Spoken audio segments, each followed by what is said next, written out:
tak permasalahkan Virgoun beri nafkah anak 12 miliar dengan dicicil.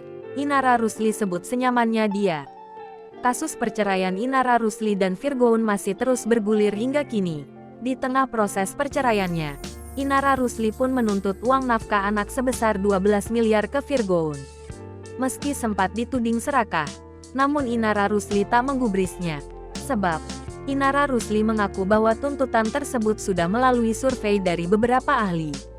Meski Virgoun membayar dengan dicicil nantinya, Inara Rusli mengaku tak mempermasalahkan hal tersebut.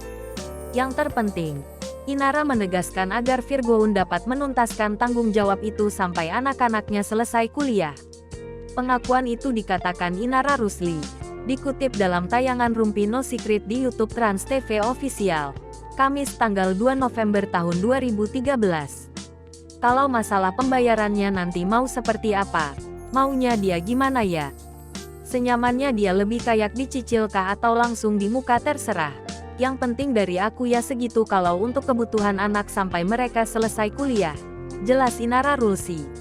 Rupanya, terdapat alasan di balik ibu tiga anak itu meminta Virgoun agar segera merampungkan tanggung jawabnya. Yakni, ia tak mau ketika nantinya Virgoun memulai hidup dengan orang baru, masalah tersebut menjadi semakin runyam.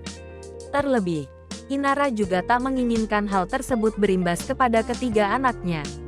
Aku kan juga nggak mungkin ya nahan-nahan dia untuk enggak nikah lagi atau untuk punya anak lagi gitu.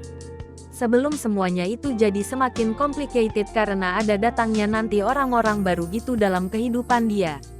Dan pastinya ngaruh ke anak-anak juga, terang Inara.